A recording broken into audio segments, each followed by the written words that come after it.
Hello friends, మీరు వింటున్న కథ విష్ణు స్వరూపం. ఒకప్పుడు హిమవత్ పర్వతం మీద మునులు సిద్ధులు కలిసి గోష్ఠి చేస్తున్నారు. అప్పుడు అక్కడికి గరుత్మంతుడు వచ్చాడు. వాళ్ళందరూ అతన్ని గౌరవించి కూర్చోపెట్టారు. మహాత్మా గరుత్మంత, నువ్వు విష్ణు భక్తుడవు, ఆ స్వామి భక్త ప్రియుడు. నువ్వెప్పుడూ ఆయన దగ్గర ఉంటావు. విష్ణుమూర్తి గురించి వినయంగా మాకు చెప్పవా అని ప్రార్థించారు. లోకాలను రక్షించడానికి స్థూల రూపం ధరించి మనకు కనబడతాడు ఆయన. ఆ మహానుభావుడు నా మీది దయతో నాకు అనేక అద్భుతాలు చూపించాడు. ఒకసారి నేను దేవేంద్రుణ్ణి జయించి అమృతం తీసుకువెళుతూ ఉంటే ఆకాశం నుంచి పక్షిరాజా, మెచ్చాను నీ శౌర్యానికి, నీకు వరమిస్తాను, ఏం కావాలో కోరుకో అన్న మాటలు మృదు గంభీరంగా వినిపించాయి. ఆశ్చర్యం కలిగింది నాకు. అమితానందపడ్డాను. నువ్వెవరో, ఎక్కడి నుంచి మాట్లాడుతున్నావో తెలియదు, నాకు తెలియచెప్పి వరమియ్యి అని వేడుకున్నాను. కాలంతో పాటే నన్ను తెలుసుకుంటావులే, నాకు వాహనంగా ఉండు అంటూ ఉజ్వల తేజోమయుడైన పురుషుడొకడు ప్రత్యక్షమయ్యాడు. నాకు దేవదానవులందరినీ గెలవగల శక్తి ఇచ్చాడు. జరామరణాలు లేకుండా చేశాడు. నేను ఆయనకు సాష్టాంగపడి, దేవా, నీకు వాహనాన్ని అవుతాను, నువ్వు రథం ఎక్కితే జెండానై ఉంటాను, నాకు ఈ వరం కూడా ఇవ్వు అన్నాను. సరేనని అంతర్ధానమయ్యాడు ఆయన. నేను సంతోషపడుతూ వెళ్ళి ఆ సంగతంతా మా తండ్రి గారితో చెప్పాను.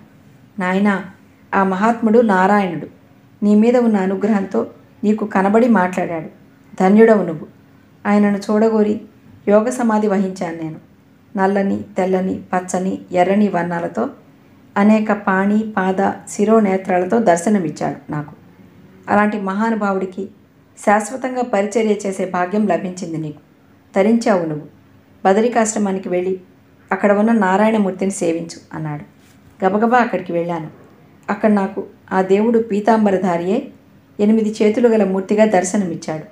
నన్ను చూసి చిరునవ్వు నవ్వి, వచ్చావా, మంచి పని చేశావు, రా అంటూ ఈశాన్య దిక్కుగా పోసాగాడు. నేను ఆయన వెంట పరిగెత్తి వెళ్ళాను.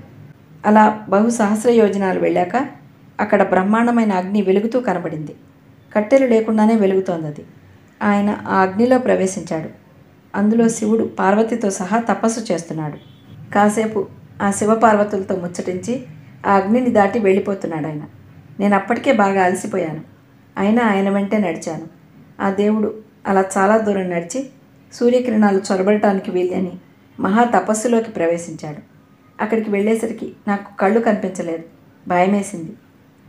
దేవా, నాకు దిక్కు తెలియడం లేదు, నన్ను కరుణించు అని ప్రార్థించాను. వెంటనే ఇదిగో ఇటువైపు రా అనే శబ్దం వినబడింది. దేవా, మనస్సుకు ఖేదం, శరీరానికి అలసట ఎక్కువైపోయాయి. ఈ చీకట్లో కళ్ళు కనిపించటం లేదు. శరణు, దయచూడవా అన్నాను దీనంగా. వెంటనే ఆ చీకటంతా పోయింది. ప్రభాకరునిలా వెలిగిపోతూ కనిపించాడు ఆయన.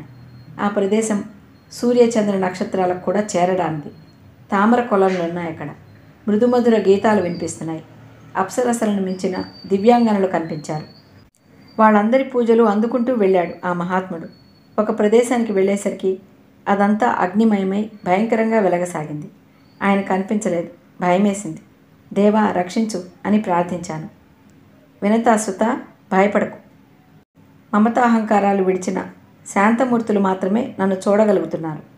నువ్వు నిష్ఠతో నన్ను తలుచుకుంటున్నావు గనక నీకు స్థూల రూపంలోనే కనిపిస్తాను అనే చల్లని మాటలు వినిపించాయి. ఆ అగ్ని ఆరిపోయింది. నేను ఆయనతో మరికొంత దూరం వెళ్ళాను.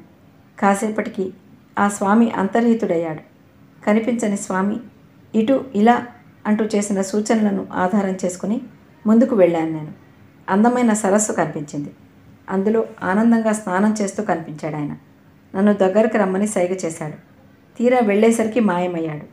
నేను విచారంగా 4 దిక్కులు చూసేసరికి అనేక వేల అగ్నిహోత్రాలు వెలుగుతూ కనిపించాయి. వేద శబ్దాలు వినిపించాయి. కానీ ఎవరూ కనిపించలేదు. అనేక మంది సుపర్ణులు నా మీద విరుచుకుపడ్డారు. నారాయణమూర్తిని స్తుతిస్తూ చేతులు జోడించాను. భయపడకు అని అభయం వచ్చింది. కళ్ళు తెరిచేసరికి ఎప్పటికి మళ్ళీ బదరికాశ్రమంలో ఉన్నాను. నా ఎదురుగుండా ఆయన 8 చేతులతో కూడిన స్వరూపంతో నిలబడ్డాడు. సంతోషం, సంభ్రమం కలిగాయి నాకు. ఆయన పాదాలను తాకాను. కళ్ళకద్దుకున్నాను. దయతో నా వైపు చూసి, వినతా తనయ, నా స్వరూపం ఎవరికీ తెలియదు. సకల భూతాల్లోనూ ఉంటాను. అవన్నీ నాలోనూ ఉంటాయి. వాసుదేవ, సంకర్షణ, ప్రద్యుమ్న, అనిరుద్ధులనే పేర్లతో 4 రకాలుగా విభజింపబడి ఉంటాను నేను.